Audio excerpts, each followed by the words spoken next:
Howdy everyone, it's your buddy BP. It is May 11th, 2016, Wednesday morning, which means that it is Arms Day, and I am interested to see what the gunsmith has this morning. So let's go ahead and dig right on in. First up is the ARMINUS-D auto rifle. The first one has GA post and SD thermal.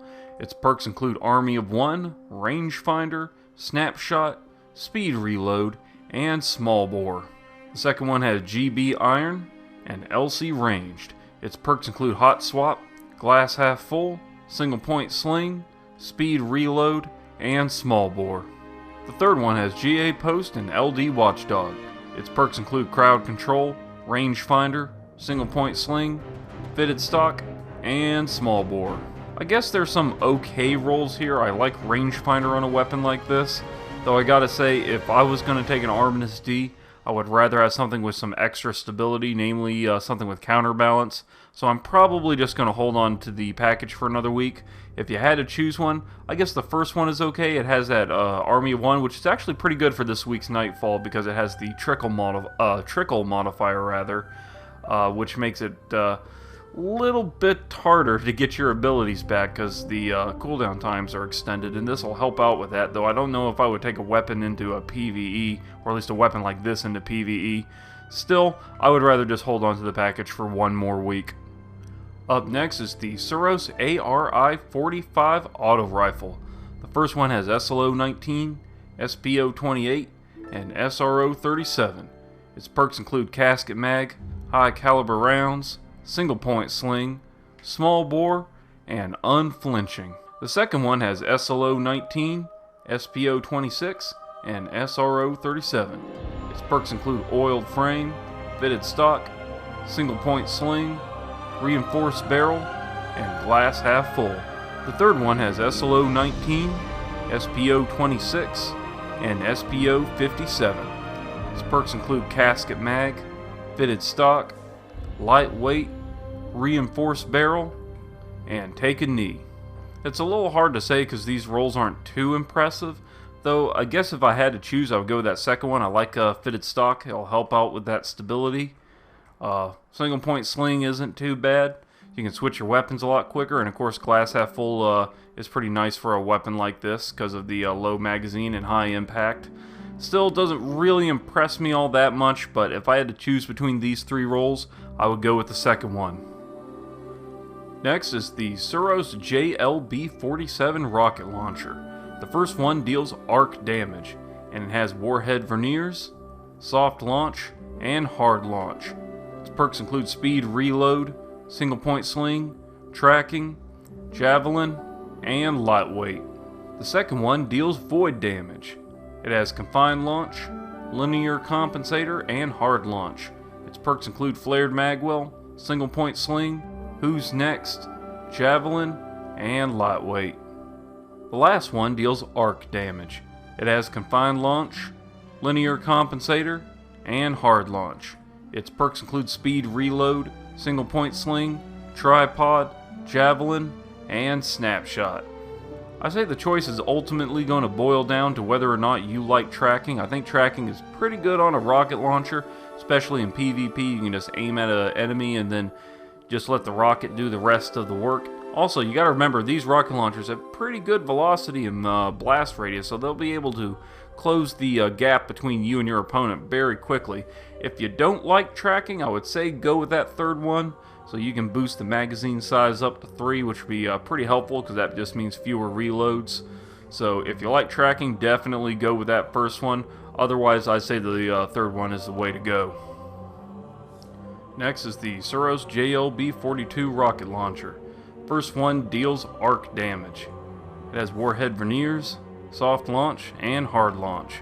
Its perks include speed reload, single point sling, cluster bomb, javelin, and snapshot.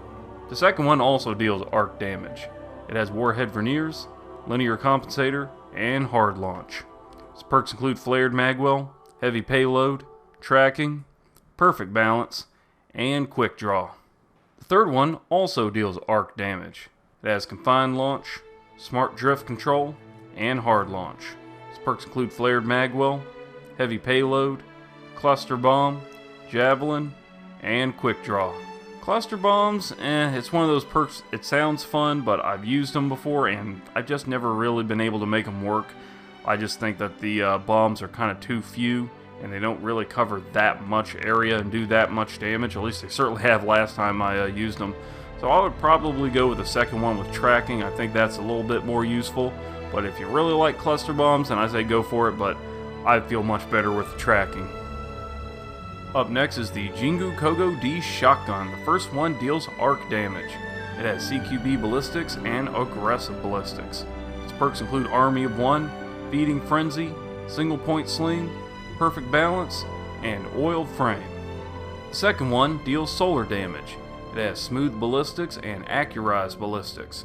Its perks include Close and/or Personal, Battle Runner, Single Point Sling, Fitted Stock, and Oiled Frame. The third one also deals solar damage. It has CQB ballistics and linear compensator. Its perks include Army of One, knee pads, lightweight, fitted stock, and rifle barrel. I don't really care much for this variant of shotgun, but if I had to choose, I would probably go with the third one with both Army of One and knee pads. You can use that linear compensator to get some extra range out of it, and rifle barrel to go ahead and max it out as far as you can. I would say range is pretty important on a shotgun like this, especially if you're gonna take it into PvP. I still don't care much for them. I think the magazine size is just too low. I mean, it's only 3 shots. But if I had to choose, that third one would be definitely the one I would take with me. And finally, we have the SUROS DIS-43 Scout Rifle. First one has SLO-19, SPO-28, and SPO-57. Its perks include Oiled Frame, Perfect Balance, Hip Fire, Lightweight, and Injection Mold. The second one has SLO-12, SPO-26, and SPO-57. Its perks include Casket Mag, Perfect Balance, Rodeo, Speed Reload, and Injection Mold. The third one has SLO-19, SPO-26, and SPO-57. Its perks include Oiled Frame, Hammer Forged, Hip Fire, Lightweight, and Small Bore.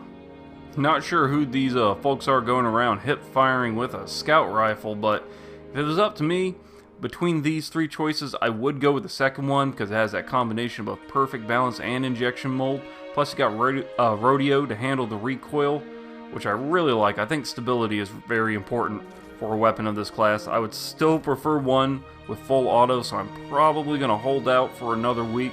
Still, if you want to choose between these 3, the second one would be the one I would most definitely go with. Next week's weapons include the SUROS DIS-43 Scout Rifle,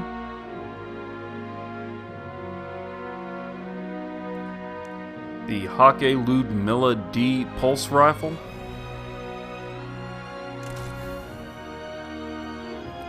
the SUROS PDX-41 Pulse Rifle,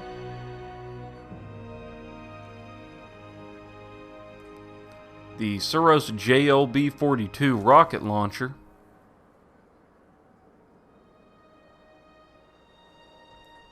and the HAKKE TAMAR-D Sniper Rifle.